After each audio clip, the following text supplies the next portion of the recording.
At number 5, we have the case of Roy Sullivan. Now, Roy Sullivan was a former park ranger in the Shenandoah National Park in Virginia, United States. Now, he passed away at the age of 71 back in the year 1983. On the surface, there was nothing unusual about Roy Sullivan's life, but here's the thing. He holds the Guinness World Record as the person struck by lightning the most recorded times.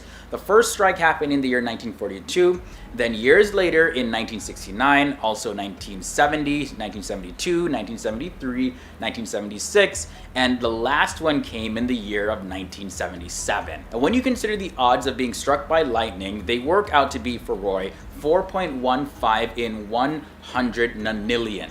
That is the number 1 followed by 32 zeros. Roy Sullivan, he did say though that his first time actually being struck by lightning was way earlier than 1942 when he was a child and he was helping his father out in the field. That's when he was struck. But he couldn't prove it at the time that it actually happened, so he just discounted it. The story at number 4 brings us Adam Rayner. And he's the only person recorded in history to have both dwarfism and also considered a giant. He was born in Austria in the year 1917, and he was tested to join the army, but he was too short to join. During these tests, his height was measured at 4 feet and 6.3 inches. And that was when he was 18 years old. And then he measured at 4 feet and 8.3 inches when he was 19 years old.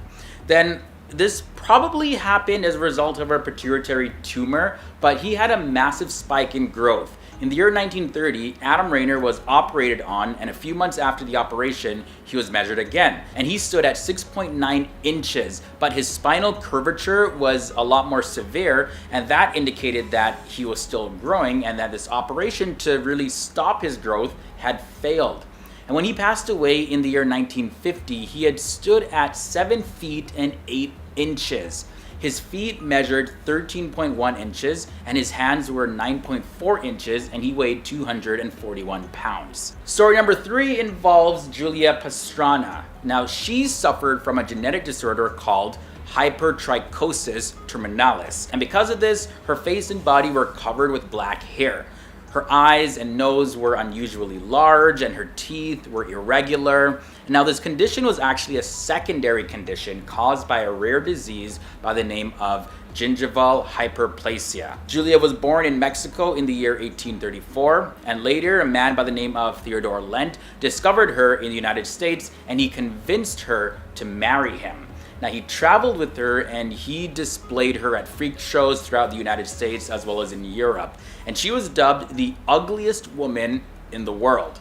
But despite that, she had a great singing voice and she could dance and speak 3 languages, so she kind of enjoyed performing. Julia became pregnant by Theodore Lent at the age of 25 years old, and when the child was born, he was hairy just like the mother, but ended up passing away a few hours later. And also due to pregnancy complications, Julia passed away 5 days after this. Now, after that, her husband had Julia and the child's body embalmed and dressed very nicely to display them on tour throughout Europe. Clearly, he was exploiting her, and the bodies went through many different owners up until the year 2013, when she was finally buried. Story number 2 brings us Li Qingyuan, and he's allegedly the man who lived the longest, either 197 years or 256 years. We're not too sure, but check this out. He himself has claimed to be born in the year 1736, while disputed records suggest that he was actually born in the year 1677. His real date of birth has really not been determined. By the time he was 10 years old, he had traveled throughout China,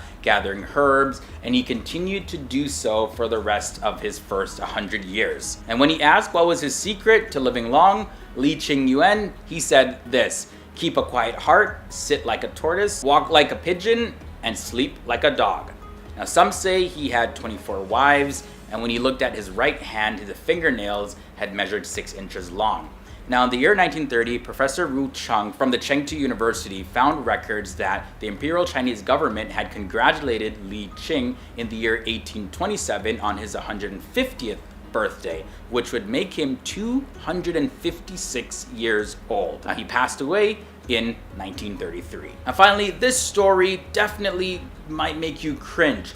Carl Tanzler was in his 50s when he moved to the US, and he started working in the state of Florida in a marine hospital. And in the year 1930, a 22-year-old Cuban woman came to the hospital to be treated, and her name was Helena Hoyos, and he fell in love with her. Carl confessed his undying love for her, but unfortunately for him, she didn't show any love back to him. And he was desperate to save her life since she had been suffering from tuberculosis, but despite his best efforts, she ended up passing away in October of 1931. Now, on the evening of April 1933, Carl Tanzler removed her body from the mausoleum and he brought it to his home. He attached the bones together with wire and he put glass eyes into her face, and he replaced the decomposed skin with silk cloth that was soaked in wax. And he made a wig from Helena's hair that had been falling out, and he dressed her remains in stockings, jewelry, as well as gloves. And in October of 1940, Helena's body was eventually discovered, and Carl Tanzler was arrested, and then he was psychiatrically examined, and he was found to be mentally competent, but he was released. Now, upon release, although he no longer had the original body, Carl Tanzler proceeded to use a death mask to create a life-size effigy of Helena Hoyos, and he lived with it until he ended up passing away. Starting at number 5, we have Rama Haruna. As the story goes, Rama Haruna was born healthy, yet when she was about 6 months old, she started to suffer from a mysterious condition. This condition actually stopped her arms and legs from developing. And you know, we have the privilege to use our arms and our legs freely, and I couldn't even imagine what it would be like for somebody that didn't even get that opportunity in life. And speaking about this, her mother, Fadi, from Nigeria, had this to say. From 6 months, when she learned how to sit, that was when it began. She didn't learn how to crawl, she started with a fever, and that was it. Then stomach pains, then her body parts like hands and legs. So far, her illness is not diagnosed, and Rama, of course, heavily relies on her family to move from place to place. And in order to transport her, what her family does is carry her around in a plastic bowl. Now, some professionals have told the family that they believe that Rama was actually affected by a jinn, which is a supernatural being in the Islamic faith. Number 4 brings us Tiffany Geigel. She's from Brooklyn, New York, and she suffers from Charcot-Levin syndrome, or JLS, and it's a bone growth disorder that means that her spine actually formed into a curve, making her torso shorter than average, and that's at 3 feet 9 inches. Due to the way her spine grew, she is only 4 feet tall, and despite her organs being compacted, she has been declared one of the healthiest people that have her condition. Now, she says that the public treat her like she's a total freak, and they stare at her and they try to take pictures of her, laughing at her, make funny jokes about her. But Tiffany, who's a professional dancer, believes that performing from the age of 5 actually helped her retain mobility and flexibility and helped impact her confidence. She enjoys wowing the crowds with her dance talents, as she believes that it shatters strangers' misconceptions about what she's actually capable of. Tiffany's a dancer with Heidi Latsky Dance Company, and she said, "Dance has saved my life. It has helped me to continue being mobile and has kept me active and healthy. I didn't expect to be able to professionally dance. I didn't think the dance world would accept someone like me, but I was hired because I'm very talented." Originally, it was believed that Tiffany wouldn't survive. Her spine curves like the letter C, so it never fully straightened, and the doctors didn't think that she would walk or have any brain capacity, leading up to the days that she would eventually just pass away. And doctors were completely wrong in this case. Now, to help shatter the false beliefs of JLS, Tiffany speaks to parents of children with the disorder, and she continues to speak about it wherever she goes. Meet Zhao Feng at number 3. Now, she looks more like a 60-year-old grandmother, but get this, she's only 15 years old at the time of recording this episode. But why? Why does she look so old? Well, her much older physical features are all due to a rare condition that has caused her to rapidly age. Zhao, who's from China, was diagnosed with a genetic disorder called Hutchinson-Gilford progeria syndrome as a child. And that condition is one that she inherited from her mother, and it shows up in a way that makes it seem like she's actually aging a lot earlier. and there's to this day no cure for this. Because of this disorder, she had to quit school after being bullied on a regular basis, and like I felt so bad for her when I was researching this story, but you know, there's a huge plot twist. She was actually able to afford the over $70,000 operation with the help of crowdfunding, and she was able to get a new face that she always dreamed of, one that makes her look like her age. Zhao said that her goal in the short term is to return to school in hope of one day becoming a doctor or a nurse. And I mean, it makes perfect sense. Like, who wouldn't want to give back to help care for others when they went through something so traumatic and were able to overcome it through the help of dedicated medical professionals, as well as just people who want to help. So good for her for wanting to give back. At number 2, meet Cassidy Hooper. This is another remarkable story. She's a brave woman who was born without her nose and eyes. Now, doctors say that Cassidy was born with a rare congenital disorder, although they haven't been able to pinpoint the cause of this. To surgically construct her nose, doctors had to draw skin from her forehead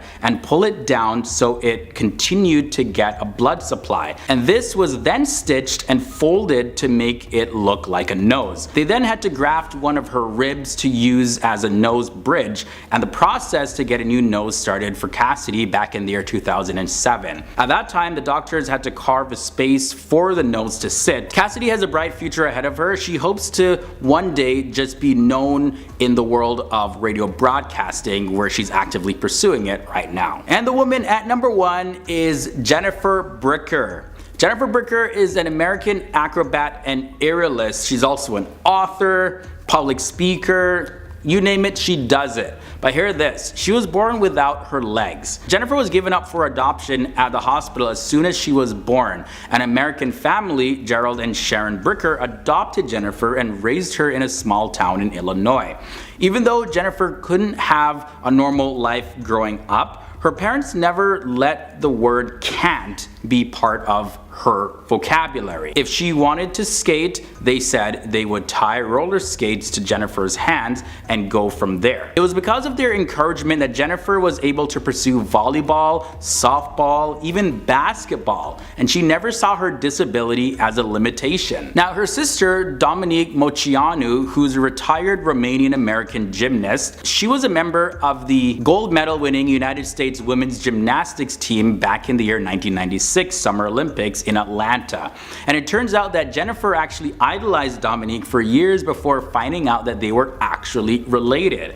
Jennifer found out Dominique was her sister when she turned 16 years old, and her parents confirmed this news after Jennifer asked about whether or not she was adopted. And now Jennifer is a professional acrobat, and she's gone on tour with Britney Spears. She also tours as a motivational speaker and has authored her memoir entitled Everything is Possible, which I actually bought. Okay, so starting off with the first case at number 5, we have Deepak Paswan. Deepak Paswan is a boy, and he is from India, and he was actually leading a childhood that was not very easy because he was born with the legs and arms of his underdeveloped twin that was growing out of his chest. Now, many children, of course, would bully him, so of course that was really hard to handle. But you see, Hindu pilgrims would actually visit his place to go and worship him because they believed that he was an incarnation of the Lord Vishnu, who is usually depicted as having additional limbs.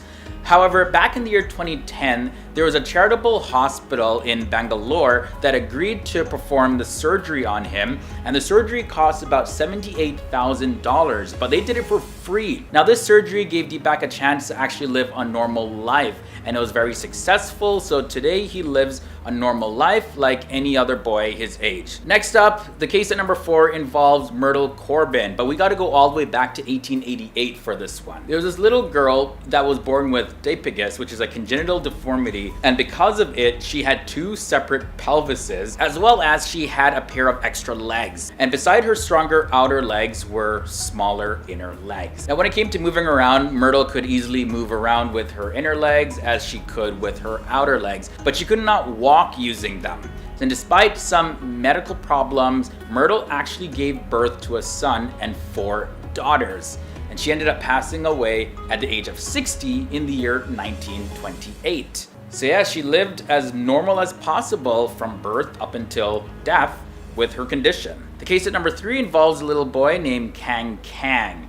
This boy was born in China with a rare birth defect that left his mom, as well as others, just completely in tears because they're wondering like what was going on. Now this boy, Zhao Hu Kang, also known as Kang Kang, was born with transverse facial cleft. And this is a deformity that gives him the appearance of having two faces, or a mask over his face. Now the doctors at the hospital known as number 163 Military Hospital, they worked tirelessly to fix the bones in his face. And one of the doctors had said not only his soft tissues were damaged, broken, and moved, his temporal bone, cheekbones, sphenoid bone, and upper jaw were all damaged. And this was according to Dr. Wang Duquan, who performed his surgery. Now, speaking about this condition a little bit more, transverse facial cleft is a rare congenital disorder, but is frequently associated with deformities of the structure developing from the first and second brachial arches. Now, chances of getting this condition varies from 1 in 60,000 to 1 in 300,000 live births. This next case at number 2 is a very interesting one. You'll see what I mean. This woman, Hazel Jones, she ended up sharing her story of having two vaginas when she appeared on a British talk show. And she did this because she wanted to spread awareness about her condition after she did Ask Me Anything thread on Reddit, and people definitely asked her everything. Having this condition led her to get multiple million-dollar offers to appear in adult films, but she rejected every single one of them. Although she did end up posing for a magazine called Bazaar, which features a little bit more risque type photos. So how her condition works is like this. In a female fetus, the uterus starts out as two small tubes. Now as the fetus develops, the tubes normally join to create one large hollow organ, which is of course the uterus. But sometimes, however, the tubes don't join completely. Instead, each one develops into a separate structure. A double uterus may have one opening or cervix into one vagina, or each uterine cavity may have a cervix. And in many cases, a thin wall tissue runs down, dividing it into two separate openings. This one comes in many different shapes and forms. And finally, the story at number 1 is a boy with 31 fingers and toes. At the time the story came out, this boy was 6 years old and he had 15 fingers and 16 toes. His name wasn't released due to privacy reasons, but he had surgery to remove his extra fingers and toes. He had 4 fingers on one hand and 3 on the other fused together. But he now has 10 fingers and 10 toes following a 6.5 hour operation. He had a rare condition known as polydactyly, in which one of a variety of genetic disorders, which can be inherited or are new mutations, causes extra fingers and toes. And most commonly, these extra body parts appear on the little finger side of the hand. Now, he's thought to hold the world record for the most amount of fingers and toes ever recorded on a human being.